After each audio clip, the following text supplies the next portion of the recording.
Hemos tenido un par de problemas con el audio, pero ya lo solucionamos, así que vamos a volver a empezar.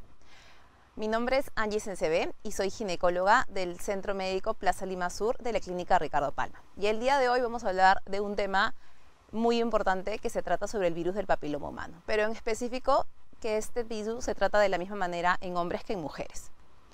Bueno, como se sabe, el virus del papiloma humano es un pequeño virus de ADN que tiene predilección por ciertos tejidos. ¿Cuáles son esos tejidos? Sobre todo la piel y la mucosa. La clasificación de este virus se puede subdividir en tipos o en diferentes variantes, y en la década del 70 se descubrió que este podría ser el precursor del cáncer de cuello uterino. Más adelante, en el año 80, se confirmó que sí, efectivamente era el precursor de este tipo de cáncer. Entonces, a partir de esa fecha es que han empezado a clasificar los virus de diferentes maneras. Los tenemos en los que son de bajo riesgo, que son los que producen normalmente las conocidas verrugas genitales o los condilomas. Dentro de estos se encuentran normalmente el 6 y el 11. Luego tenemos los de riesgo moderado, que se considera que tienen algún tipo de relación con el cáncer, pero que no están 100% asegurados. Y obviamente los de alto riesgo, que sí están completamente confirmados que producen alteraciones y que pueden tener un factor oncogénico. Las infecciones por PVH se considera una de las ITS de mayor propagación a nivel del mundo, pero a diferencia de la mayoría de las ITS, esta no va a presentar casi ningún síntoma ni ningún signo evidente. Cada año normalmente se van a producir 500.000 de casos nuevos de contagios. Se dice que en Europa la incidencia de esta infección en mujeres varía mucho según la edad. La incidencia promedio es aproximadamente entre 8.2. Pero ¿qué pasa con las mujeres más jóvenes? Se dice que en las mujeres de 25 años esta incidencia puede aumentar a un 25%. Ahora, ¿cómo es en los hombres? Porque este tema más que todo se basa en saber si el PVH es tanto igual en hombres como en mujeres. A diferencia de nosotras las mujeres, en los hombres la infección es mucho más elevada. Se dice que tiene una incidencia aproximada de un 65% entre los 18 y los 70 años y se mantiene de la misma manera a lo largo de toda la vida. Normalmente en Estados Unidos se dice que hay 79 millones de personas infectadas, 14 millones de ellas infectadas por primera vez, y de estas se dice que más de 360.000 tienen o en algún momento han tenido algún tipo de verruga genital. Pero ¿qué pasa en el Perú? En el Perú tenemos poca estadística. La estadística más reciente se puede ver del año 2020, donde se dice que hubieron 4.200 casos de cáncer de cuello uterino, y de estas 4.000 se dice que más de 2.000 mujeres han fallecido. Realmente en el Perú no tenemos una estadística más precisa como en otros lugares sobre la incidencia en sí de la infección. Más que todo, las estadísticas están relacionadas con el cáncer de cuello uterino. Globalmente se dice que 1 de cada 20 cánceres que aparecen en el mundo están asociados con el PVH. Entonces se dice que hay aproximadamente 18 millones de casos al año. Esta asociación se ve completamente ya confirmada en un 99% al cáncer de cuello uterino. Pero ¿qué hay de otros tipos de cánceres? Entonces se dice que también está asociado con un riesgo de cáncer de cabeza y de cuello. En este caso de faringe, orofaringe, boca, ¿no? Y que también ahora se ha visto asociación a cáncer de vagina, de vulva, de ano y de pene. En general se cree que el PVH es el causante aproximadamente del 90% de los cánceres de ano y de cuello uterino, pero también un aproximado de 70% de los cánceres de vagina y vulva y el 60% de los cánceres de pene. Ahora, pero realmente este número es alarmante. Muchos de los varones piensan que la incidencia de cáncer de pene es baja. Si lo traspolamos a un 60%, se vería una gran cantidad. Ahora, con respecto a los cánceres de cabeza y cuello, los orofaringos, anteriormente se consideraba que su causa real era más que todo el tabaco y el alcohol, pero ahora se ha visto que el 70% de casos asociados a este cáncer es tabaco, alcohol y PVH. Ahora, muchas de las preguntas es, doctora, ¿y cómo puedo saber si tengo o no tengo PVH? Entonces, en el mercado tenemos diferentes tipos de pruebas que pueden detectar este virus. La mayoría de ellas es por determinación de PCR o por determinación de ciertos tipos oncogénicos, en este caso la E6 y la E7. ¿Y por qué estas son importantes? Porque este tipo de detección de estas proteínas son las que se asocian directamente a ciertas partes de nuestra célula, bloqueando su función protectora. Y por eso es que somos más propensos a hacer lesiones precancerígenas en caso nos hayamos infectado de un PBH. Con respecto a estas pruebas, como he mencionado, tenemos varias, pero la FDA solamente ha aprobado 4. Con respecto a la muestra, doctora, ¿y cómo me toman la muestra? ¿Es una muestra de sangre? Siempre lo relacionan con una muestra de sangre, pero no. Normalmente la muestra que se toma en mujeres es tan sencilla como un Papa Nicolau. El citocepillo se introduce 2/3 dentro del cuello uterino, se hace una giración de 180 grados y con eso es suficiente. Doctora, ¿y cómo lo voy a hacer en mi pareja? Entonces, en este caso, la prueba es muy parecida. Acá se puede ver una imagen donde se ve que se coge el mismo hisopo y se toma 2 tipos de muestras. La primera muestra del glande y del surco prepucial y la segunda de la uretra. En la mujer, como ya mencioné, es tal cual como en el Papa Nicolau. Una vez tomada la muestra, se mete en un método de contraste especializado, un método de líquido especial que el laboratorio nos brinda, y la recomendación es enviarlo lo más rápido que se pueda al laboratorio. Entonces, como ya les mencioné, hay diferentes tipos de pruebas para poder detectar el virus del papiloma humano. En este caso, en la actualidad, se considera que solo una es oficial para la detección precoz, que en este caso es el test de Cobas. Pero la FDA no ha aprobado ninguna de las pruebas para lo que es el control post-tratamiento. Entonces, en este gráfico vamos a poder ver el tipo de pruebas aprobadas por la FDA, que son 4. Ahí pueden ver que aparece una quinta. En este caso, esta está en estudio para ser aprobada por la FDA. Como les mencioné, la más conocida es el test de Cobas. Este test de Cobas tiene diferentes momentos en los que lo podemos solicitar. Por ejemplo, hay un test de cribado para pacientes mayores de 25 años, otro para pacientes mayores de 30, otras para pacientes que dentro de su Papa Nicolau ha salido algún tipo de alteración y alguna de estas para pacientes entre 21 y 28 años. En literaturas recientes hay varios científicos que habría la posibilidad de cambiar el cribado de cáncer de cuello uterino del Papa Nicolau por un test de Cobas. Todavía obviamente dentro de discusión. ¿Por qué? Porque no todos los países tenemos la disponibilidad dentro de nuestro sistema de salud de poder implementar este tipo de pruebas. Estos son los tipos de pruebas, como mencioné. Algunas detectan por tipo de PCR y otras por el ARN mensajero de ciertas proteínas que les mencioné, que son la E6 y la E7. Entonces, en este caso, el test de Cobas se encuentra dentro de una amplificación de los genes de los virus más oncogénicos, que como ya mencioné, vienen a ser el 16 y el 18. Ahora, con respecto a la vacunación. Hay muchos mitos y muchas creencias sobre la vacunación en general. Con respecto a la vacunación del PBH, es lo mismo, mitos y leyendas que mucha gente puede tener. En el mundo hay más de 124 países que ya han incluido la vacuna frente al PBH dentro de su esquema de vacunación. En un inicio solamente empezó para una vacunación para niñas, porque obviamente se había detectado que era el precursor del cáncer de cuello uterino. Pero como ahora se ha visto que hay una mayor incidencia de cáncer anal, de cáncer de pene y de cáncer de cabeza y cuello, es que ahora esta vacuna también se ha implementado para los hombres. ¿Por qué? Porque más de la mitad de los hombres suelen infectarse durante todo el tiempo de su vida. Entonces lo que se dice es que aproximadamente 4 casos de cáncer asociados a este virus normalmente son producidos en el hombre. Con respecto a la vacuna, como les mencioné, en el mundo ya tenemos 37 países que han incorporado esta vacuna a su sistema de vacunación, incluida para los hombres. En Europa nomás solamente son 16. Los últimos en haber incluido esta vacunación vienen a ser Portugal, Francia y Países Bajos.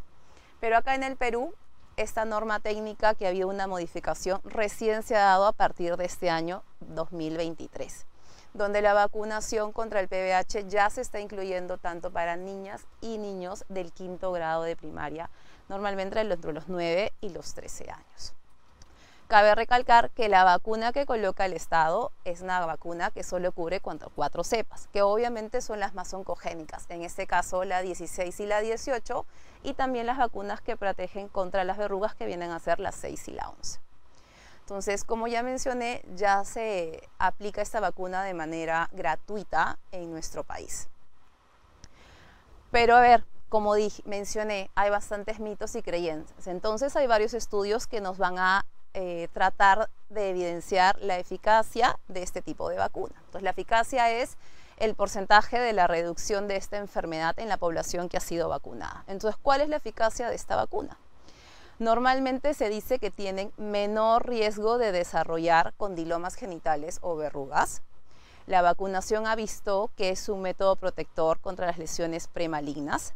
Y se ve que la vacuna tetravalente, que es la que mencioné que el Estado peruano coloca, protege un 70% de estas lesiones premalignas. En caso la vacuna sea la nonavalente, aumenta un 20%, dando un 90% de protección.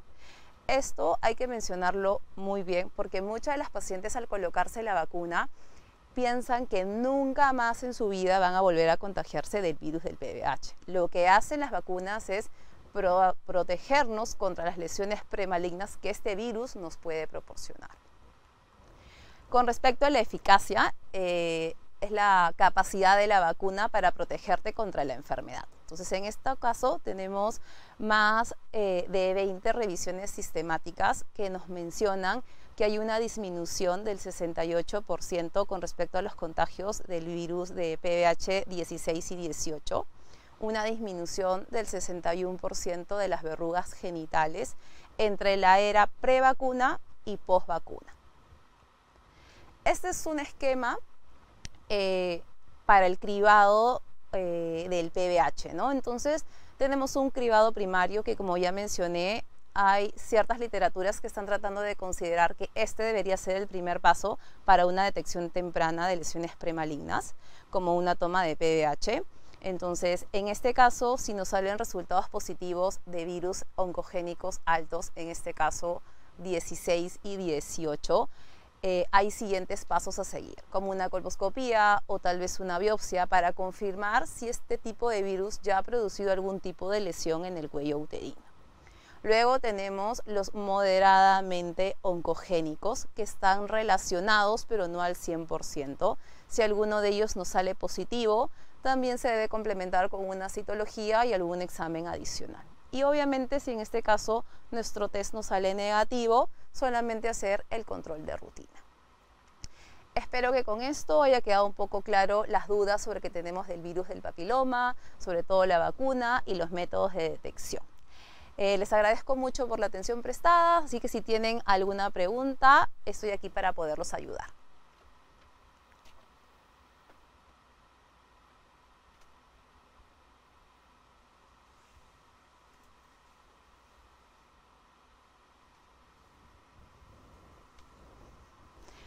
Bueno, acá tenemos una de las preguntas que habla sobre las vacunas curan el PVH. Como acabo de mencionar, las vacunas no te curan el PVH, porque el PVH no tiene cura.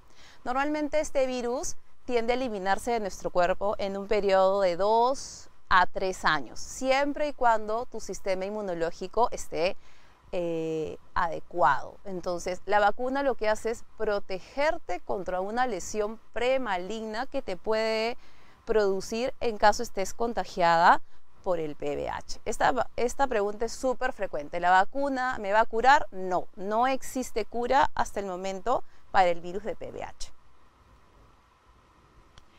El PVH es mortal.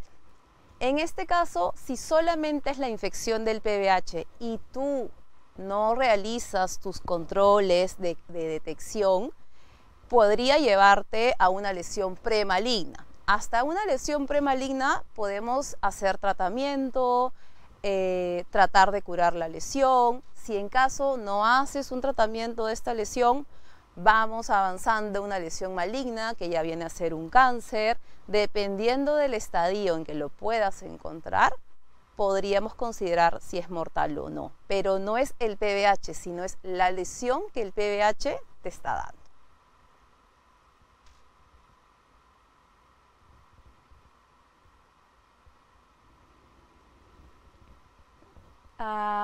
¿Por qué a los hombres no les da de la misma forma que a las mujeres?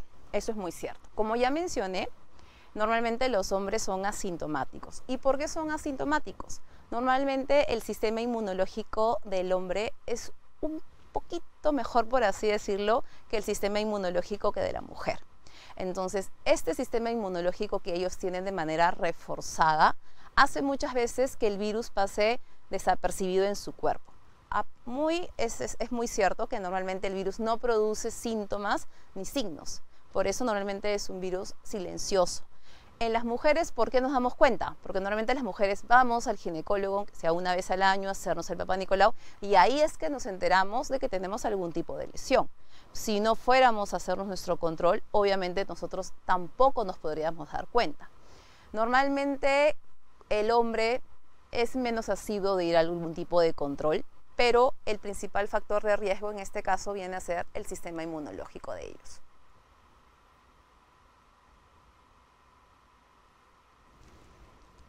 ¿A qué edad es ideal vacunarse? Es una muy buena pregunta. La recomendación sería obviamente antes de iniciar la relación sexual. ¿Por qué? Porque el virus del PBH es una infección que se contagia por contacto sexual. Entonces, por eso es que los esquemas de vacunación los están colocando en edades entre 9 y los 13 años, donde obviamente todavía nuestros adolescentes no han iniciado una relación sexual. Muchas veces no hemos podido, mi papá no me quiso vacunar, entonces recién ahora me quiero vacunar. La recomendación antes de vacunarse muchas veces es realízate un descarte, en este caso para saber qué tipo de virus tienes, si es que hay alguno, y en caso no haya ninguno, vacunarse. La otra pregunta que me dicen es, pero doctora, ¿y si tengo alguno, igual me puedo vacunar? Claro, porque la vacuna igual te va a proteger contra las otras cepas por las que no te has contagiado. Otra pregunta. Si se ha detectado PBH, ¿con qué examen se puede ver si se ha negativizado o no? Como ya le mencioné, la FDA no ha aprobado ningún tipo de examen para el post-tratamiento. Como mencioné también, el virus del PBH tiende a eliminarse de manera espontánea según nuestro sistema en un periodo de 2 a 3 años. Entonces, ¿cuál es la recomendación? Si yo me he hecho un test de descarte y ha salido positivo y quiero saber si el virus ya desapareció de mi cuerpo, la recomendación es hacerse un nuevo test a los 3 años de haber tenido un resultado positivo.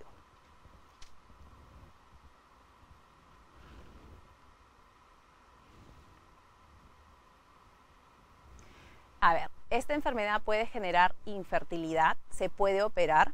Con respecto a la enfermedad, el PBH es un virus que está en el cuerpo. Muchas veces puede estar en tu cuerpo y no producirte ningún tipo de lesión.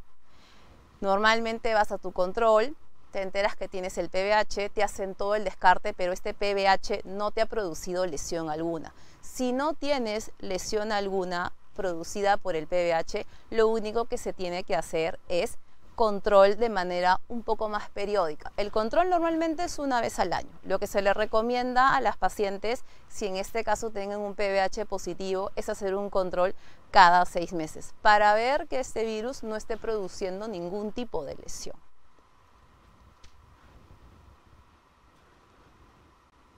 La otra pregunta mi pregunta es si un hombre o una mujer no tienen enfermedad, ¿sería bueno que se pongan la vacuna? Claro.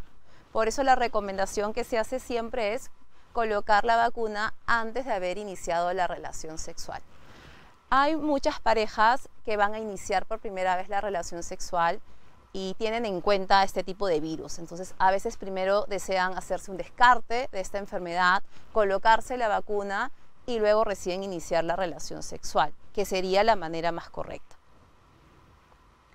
Los varones, ¿a qué edad deben de vacunarse? Como mencioné, el nuevo esquema de vacunación que también tiene el Perú está incluyendo a los adolescentes entre los 9 y los 13 años. No quiere decir que esa sea la única edad en la que uno se puede vacunar. La FDA ha aprobado la vacuna hasta las personas de 45 años. Así que no hay en una edad exacta, no. O la recomendada sería entre los 9 y los 13 años. ¿Pueden vacunarse las jóvenes de más de 31? Sí, justo lo acabo de decir. La FDA ha aprobado la vacunación para tanto hombres como mujeres mayores de 45 años. Si se ha detectado el VIH, ¿con qué examen se puede ver si ya se han negativizado o no? Bueno, como mencioné, en este caso, después de 3 años es la recomendación de volverse a hacer un examen para poder comprobar, en este caso, que el VIH ya haya salido de nuestro cuerpo. El VIH, la única manera de contagio es de la vía sexual, no es una enfermedad hereditaria. Muchas veces las pacientes me dicen, doctora, mi mamá tuvo cáncer de cuello uterino y por eso vengo a hacerme el descarte porque yo también voy a tener cáncer de cuello uterino. Como acabo de mencionar, el 99% de los casos de cáncer de cuello uterino son producidos por el VIH y el VIH tiene un mecanismo de transmisión sexual, así que no tiene ningún tipo de herencia genética. Las niñas, ¿a qué edad deben de vacunarse? La recomendación es a partir de los 9 a los 13 años. En este caso, si no me pude vacunar a esa edad y todavía aún no he iniciado relación sexual, a la edad que tengas y no has iniciado relación sexual, te puedes colocar la vacuna. ¿Cuántas dosis son de la vacuna? Cuando te la vas a aplicar por primera vez, es decir, si no has tenido relación sexual, se está aplicando una sola dosis. En caso ya hayas iniciado contacto sexual, la recomendación son las 3 dosis. Se coloca una dosis, la segunda a los 2 meses de la primera y la tercera dosis a los 6 meses de la primera.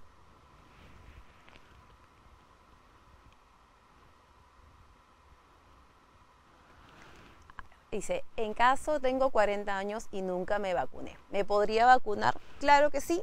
Todavía la vacuna está aprobada hasta pacientes de 45 años, así que todavía estás dentro del rango para poderte colocar la vacuna.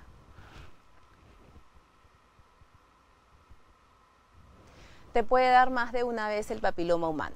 Sí, te puede dar más de una vez. Tú te puedes haber contagiado de adolescente, tu sistema inmunológico eliminó el virus y luego de más adulto, a los 35, 38, puedes volver a tener algún contacto sexual que tenga el virus. En ese momento tu sistema inmunológico está disminuido y te puedes volver a contagiar. Hay recontagio.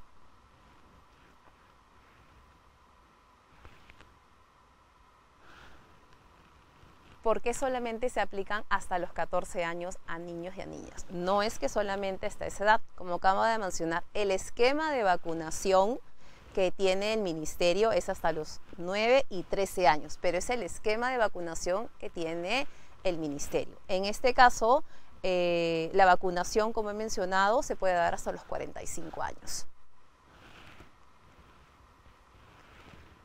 Particularmente se puede aplicar la vacuna a personas pasada la edad indicada. En este caso hay también bastantes preguntas con respecto a eso. La FDA, que es el ente normativo con respecto a esto, ha dado la edad tope de 45, pero también hay ciertos artículos donde mencionan que la vacunación se da en posterior y que no hay ningún tipo de contraindicación. Más que todo se dice que está relacionado con la actividad sexual. Las pacientes más jóvenes son sexualmente más activas que las pacientes con un poco más de edad.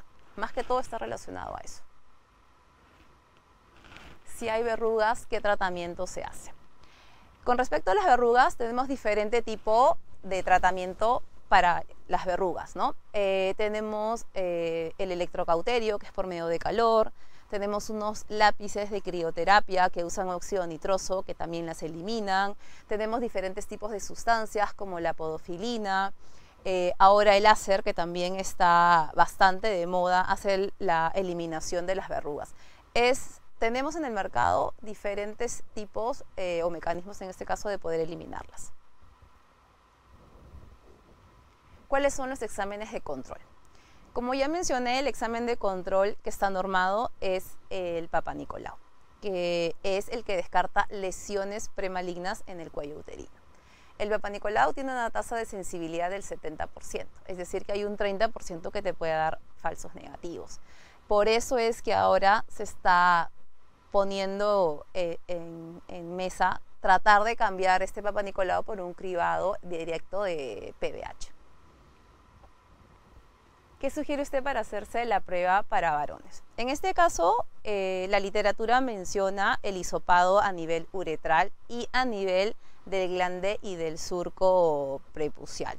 Es un examen sencillo con un hisopo. Normalmente los exámenes de toma de PBH para varones no demora más de 15 segundos. El problema es el miedo que tiene el varón para realizarse ese tipo de hisopado.